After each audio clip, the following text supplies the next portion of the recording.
Para quem acompanha o canal aqui nos últimos dias, nas últimas semanas, deve ter visto que eu tenho falado bastante sobre os ensinamentos de Plotino e queria hoje falar um pouco sobre as mentiras que contamos para nós mesmos.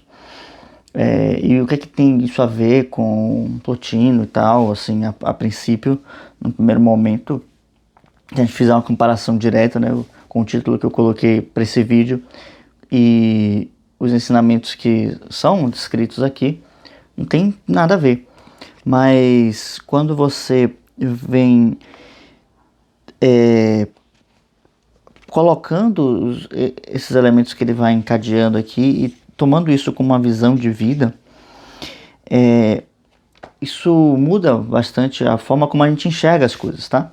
Então, o que Plotino fala? Ele fala sobre várias coisas, mas o que eu quero tratar aqui hoje são duas. A visão que ele possui da alma humana, e aqui vale um adendo, né?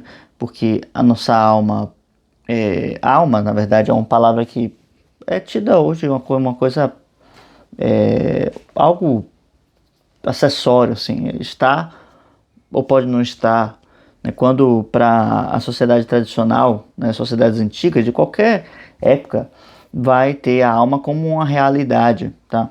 E aí, mas aí você pode dizer que os nomes variam na concepção, né, de cada civilização, sendo egípcia, sendo grega, sendo japonesa, chinesa, enfim. Mas todas elas vão possuir uma visão sobre a alma, o que é a alma, né? Principalmente como essa espécie de duplo que a gente às vezes usa, né? Espécie de fantasma, né? Ou como uma imagem que pode até ser tida como uma semelhança ao corpo físico, né? Mas enfim, não vou entrar em detalhes nisso aqui, isso aqui é assunto para um outro momento. E a grande mentira que nós contamos, que eu penso, né, que vai ser o tema desse vídeo, é sobre a nossa infelicidade. Quando nós afirmamos, por exemplo, que somos infelizes, ou quando a gente se acha ou se coloca na condição de um desgraçado, ou de uma pessoa que não possui condições de acessar a felicidade, porque se trata disso, se trata de acessar a felicidade. Então aqui, essa primeira Eneada, ela fala sobre vários elementos acerca do que é a moral, tá? E de onde deriva essa moral. E não fala da moral de uma forma direta, como por exemplo fala o Aristóteles, né? Como todos conhecem, Ética Nicômaco. Então, como um dos grandes livros, né, já escritos, justamente porque trata a moral como uma necessidade para que o ser humano seja feliz. Plotino ele vai abordar exatamente a mesma coisa, só que ele vai começar de um outro ponto, de um outro momento. Ele vai se questionar, né, ele fala sobre o que é vivo em nós e o que é o nosso corpo, por exemplo. Então existe algo em nós que é vivo, e existe outra coisa que sente certas mudanças. Então ele coloca aqui no título o que é o vivente e o que é o homem. Ou seja, quem nós somos, no caso o homem, né? Tido aqui como um representante geral, e o que é o vivente, ou seja, aquilo que está vivo, aquilo que recebe a vida, tá? E ele vai começar a se questionar sobre essas coisas, e vai colocar uma série de coisas, e resumindo muito as questões aqui, né? Esse material aqui está organizado na seguinte sequência. Sobre essa realidade do homem, né, do ser humano, com essa espécie de dualidade dentro dele, onde existe a sua realidade, a sua identidade, e existe o que ele acompanha, né? Como diz o Rolha Marias, emoções, biografia, condição social, trabalhos, etc, etc, etc. Tudo isso são coisas minhas, mas nada disso sou eu. Isso é um ponto muito importante quando a gente trata do arraigamento na realidade, do arraigamento e do pertencimento à nossa condição, do afiançar-se em quem sou, afirmar-se no eu. essa afirmação do eu, ela vem através de uma espécie de amor à sua própria realidade, né? Como a famosa frase de Ortega y Gasset que diz que eu sou eu e minhas circunstâncias. Então, eu sou eu e minhas circunstâncias abrace a realidade e viva o que você tem. Mas Plotino não começa disso. Ele começa de um outro ponto, perguntando-se de uma questão ontológica: quem é o homem, quem é o ser humano, o que é a alma. E ele vai colocar então, depois disso, desse questionamento, né, sobre essa dualidade, ou seja, existe o corpo do homem, existe a alma do homem. Ele vai colocar sobre as virtudes, né? Isso foi organizado pelo discípulo de Plotino, né, Porfírio, mas ele achou por bem organizar assim. Depois das virtudes, ele vai colocar sobre a dialética, né, que é um processo de desenvolvimento ou de compreensão e de uma espécie de peneira, onde vai separando, né, o que é cada coisa, tá? Para não misturar realidades diferentes ou espécies de gêneros diferentes, tá? São assuntos que a gente pode discutir depois, né, uma abordagem sobre lógica e tal, mas não vem ao caso aqui. E depois, um quarto elemento, a felicidade. Ou seja, depois que você apreendeu a diferença, né, das realidades, você vai desenvolver certas virtudes e vai organizá-las dialeticamente para depois compreender sobre a felicidade. Eu acho que essa primeira Enéada aqui, né, que é o trabalho de Plotino, se chama de Enéadas, né? Ele está organizado de uma forma muito, muito encadeada, que você consegue encontrar uma coesão lógica entre todos eles, né? E como um vai seguindo bem o outro, né? O trabalho de Plotino é meio fragmentado, assim. Não há como a gente ter um bom entendimento dele. Mas eu estou dando todo esse preâmbulo para vocês, simplesmente para trazer para vocês o que ele vai abordar aqui, para vocês não ficarem muito perdidos, né? Sobre Plotino a gente pode falar em um outro momento. Mas vamos lá, o que eu compreendi até agora, que eu posso trazer para vocês, que me tocou de uma realidade muito forte. O ser humano, ele é a parte que nós chamamos de alma. Essa é a realidade essencial do ser humano. E que, né, segundo essa abordagem platônica e neoplatônica, né, no caso, a alma, ela precisa aprender a se diferenciar do corpo, tá? O corpo e a alma estão sempre juntos, mas eles são elementos diferentes. Onde é que a gente aprende a fazer essa diferenciação? Justamente no processo de dialética.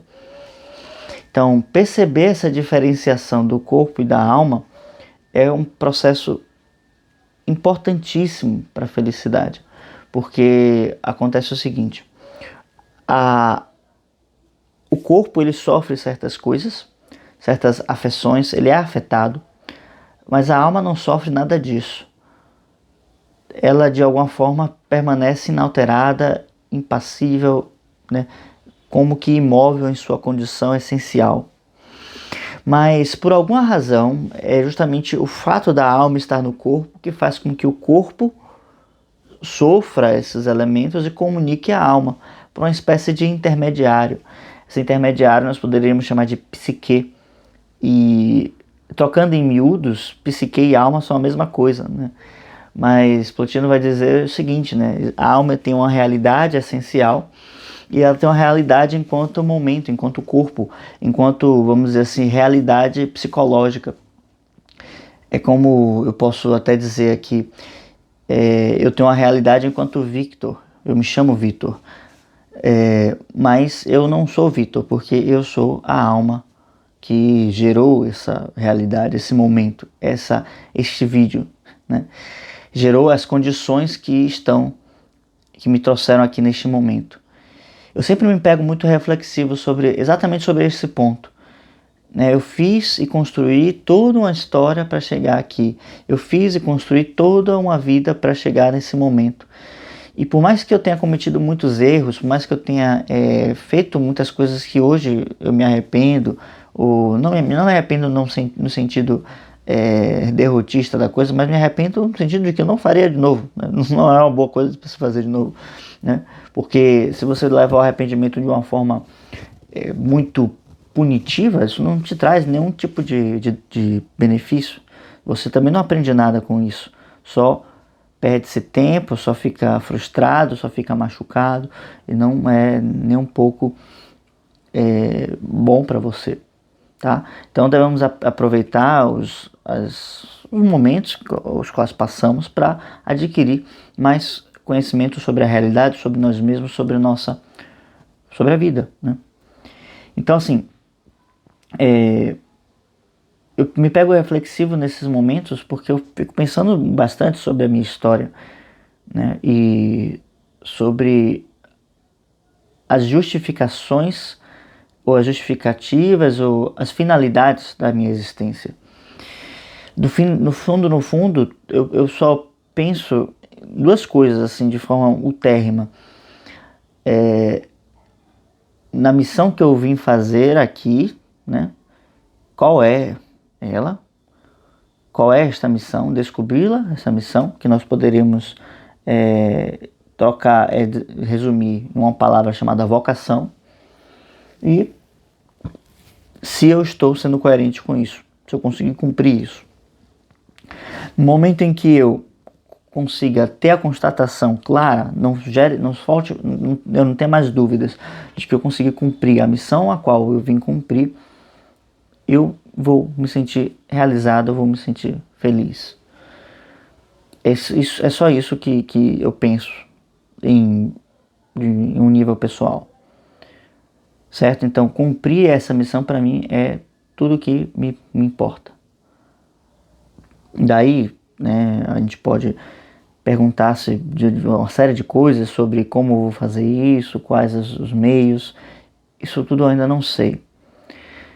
Tá? E todas as coisas que eu tenho tentado aqui nessa página justamente são pontos onde eu vou de alguma forma descobrir isso, né? E aí vem, né, o Clube do Livro. Inclusive, se você não está inscrito no Clube do Livro, você já aproveita para se inscrever.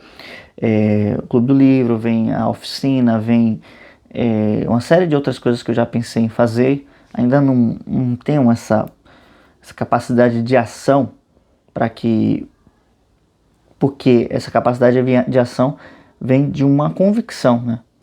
Eu só consigo realizar as coisas quando eu estou muito convicto de algo, né? Isso pode ser uma espécie de debilidade, mas sempre foi assim, né? Então, essa debilidade precisa ser sanada com um pouco mais de ação, um pouco mais de me arriscar, né? Em um sentido empreendedor, mas empreendedor que busque empreender coisas que não têm um retorno garantido, porque nada é garantido no fim das contas. Mas, no caso, a mentira que nós contamos para nós mesmos, além dessas que eu estou colocando aqui para vocês, eu penso que isso é uma coisa muito geral e que todos se afetam com isso. Porque isso que eu estou colocando aqui, de que preciso descobrir a minha vocação para aí eu cumpri-la e ser feliz. O que é senão uma outra versão de eu preciso então, sei lá, ter tal emprego, ter tantos filhos e tantas esposas não, né? Mas uma esposa e tanto dinheiro na conta para poder ser feliz. Eu preciso ser milionário, bilionário, e aí sim eu vou encontrar a felicidade. Eu sei que as coisas não são assim no sentido, no nível teórico, tá? Na visão real, na visão do real, isso não é assim. Porque tudo isso, no fim das contas, no final do dia, é pó. Mas o que é essa minha narrativa aqui de encontrar a vocação e realizá-la, se não mais uma vertente desse pó? Vocês podem colocar aqui as suas questões e dizer se concordam ou não, mas eu vejo bastante assim hoje, né? E o que é que Plotino ele me volta a a refletir justamente sobre esse pó que são contidos os nossos sonhos, né? Porque não é por uma questão de felicidade que a gente deve realizá-los, porque a felicidade ela é uma realidade inerente ao ser humano. Porque o que acontece é que a alma é diferente do corpo, mas eles estão tão coesos que a gente não consegue diferenciá-los. Então o que a gente acaba fazendo é tomar as dores, os sofrimentos do corpo, que são naturais do corpo, e que a alma de alguma forma vai sofrer isso, né? Através dessa psique que a gente estava falando mais cedo, não vem ao caso aqui explicar o que é cada coisa, mas a gente toma essas dores, esses sofrimentos, essas provas, esses desafios como uma realidade última, e como se a vida fosse somente isso. De fato, a vida é uma série de dores, é um vale de lágrimas, né, como diz a tradição cristã. Não só a tradição cristã, mas muitas outras falam isso, e por isso que eu afirmo com essa convicção. Mas ela não é restrita a isso. E assim, é aquela coisa, não espere nada da vida, porque você já tem tudo que você precisa dentro de você. Não nas coisas, no corpo, na psique, mas na alma. A alma, ela é autárquica, ela reina sobre ela mesma, e ela não precisa de nada que esteja fora dela mesma para a sua felicidade, para o seu contentamento. Porque ela é feita na imagem e semelhança do Criador.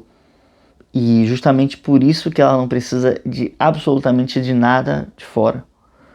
E nesse processo, a única coisa que precisamos fazer é diferenciar o corpo da alma e contemplar primeiro a nós mesmos, né? Como se a alma se olhasse no espelho. Mas esse processo não é muito claro, né? Posso fazer um vídeo até sobre isso, sobre essa escalada da consciência, porque a gente não consegue se olhar no espelho, né? Então o que a gente faz? A gente se observa através das nossas ações, e a alma vai contemplar a ela mesma quando ela contempla o divino, quando ela contempla o Criador. E contemplar o Criador é justamente uma capacidade que a alma possui quando ela realiza esse processo dialético que vai em direção a esse olhar para o divino, a esta contemplação. Então Plotino nos convida a contemplar, e entendendo que independente da circunstância em que nós nos encontremos, né, seja as piores possíveis, e hoje a gente pode encontrar muitas histórias de pessoas muito desgraçadas, materialmente falando, mas ainda essas pessoas que são muito desprovidas de qualquer coisa, elas têm dentro de si essa alma, porque todos a possuem. E se conseguimos em algum momento nos apartarmos das condições que são nos dadas na nossa vida, vamos conseguir acessar isso.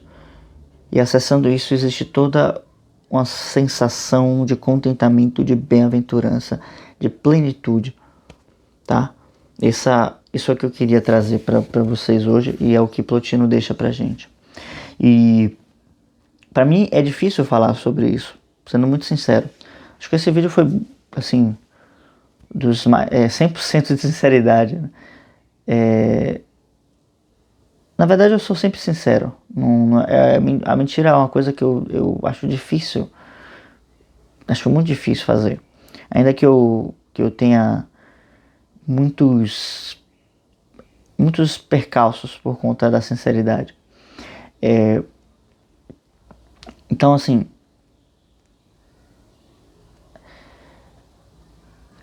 mas é que hoje eu acabei falando sobre mais coisas pessoais, né?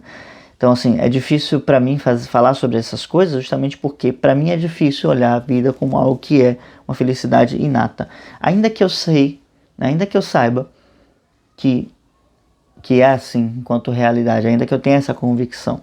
Mas essa convicção ainda não se introjetou enquanto um hábito na minha psique, enquanto algo que está inteirado. Então por isso que eu sempre que eu lembro da história, aquilo que eu estava falando mais cedo, né, da vocação e da ação coerente a essa vocação, eu me sinto mais realizado e mais feliz, porque eu sinto que hoje eu tenho mais clareza sobre isso do que antigamente, e tenho, de certa forma, mais liberdade. Então, assim, essa felicidade ela vai ser alcançada através do momento em que a gente vivenciar a realidade da virtude, porque a virtude vai criar um certo caráter, uma certa forma na alma, que vai deixar, na alma psique, né, que vai fazer com que ela esteja blindada contra os elementos que acontecem na realidade e ela possa acessar o seu interior. Então, o que Plotino faz em relação à tradição platônica, aristotélica, não é negá-la, né, simplesmente porque aborda as coisas de um outro ponto de vista. Pelo contrário, ele conecta as partes, dizendo tudo parte de um princípio universal, espiritual, individual, no aspecto indivíduo quanto o elemento indiviso, né? Ou seja, a alma representa isso, é um microcosmos, tá? Outro assunto, outro papo, mas a alma representa isso. Tudo parte disso. E acessando isso, o que a gente vai ter como fruto disso é justamente um comportamento virtuoso, que é o próprio, o natural, é o mais próprio dessa alma realizar, transmitir, fazer, viver. Então, das mentiras que nós contamos, acho que a maior delas é eu sou um infeliz, ou eu sou um desgraçado, ou que Deus me abandonou, ou que tudo que me acontece é algo que eu não tenho condições de lidar, ou eu sou vítima das minhas circunstâncias, tá? A tradição filosófica, ela rejeita completamente isso, porque nunca passou pela cabeça da tradição filosófica. A gente vê muito isso na tradição, por exemplo, teatral, na tradição da poesia, porque aborda as coisas de uma forma dramática, e o drama faz parte da condição humana, mas essencialmente, na teoria seria esse elemento de Theos, né, que é de Deus. Na teoria, essas coisas não são assim. A verdade é essa essência que estamos abordando aqui. E o que precisamos fazer é conjugar essa verdade essencial com a nossa verdade objetiva, com a nossa realidade. Ajustar as duas coisas. E essencialmente é nesse ponto aí, nesse alinhamento, nessa união que mora, que reside, que vive o que os antigos entendiam como ética. Esse alinhamento do espírito com a circunstância, com o material, com o agora. Eu sou eu e minhas circunstâncias. O eu não sou Vitor, eu alma, eu essência, eu a minha realidade fundamental, essencial. As circunstâncias são o Vitor. As circunstâncias, de certa forma, são os elementos da vocação. E a vocação vai mostrar quem eu sou. Então as circunstâncias elas nos servem para poder nos desvelar, nos mostrar, nos revelar o que é que nos espera e o que é que de que nós somos feitos, né? Assim, por assim dizer. E é isso, né? Tá um pouco reflexivo porque esses materiais profundos eles me colocam nesse estado, né? Logo mais eu volto com os vídeos mais frequentes aqui no canal e com novidades, né? Por a realização desses cursos que eu estava falando aqui mais cedo. E é isso, tenho tentado assimilar bem essa felicidade e vivê-la, né? Fazendo até mais as minhas piadinhas aqui, né? Sem graças para vocês, mas tem sido momentos de boas reflexões e de amadurecimento e principalmente de tranquilidade. serenidade para os problemas que aparecem. Tá bem, pessoal? Então, vamos ficando por aqui. Espero que você tenha gostado do vídeo de hoje. Deixa aqui embaixo um comentário sobre se isso te ajudou de alguma forma, se essa visão faz sentido para você. E vamos ficando por aqui, tá bem? Até a próxima.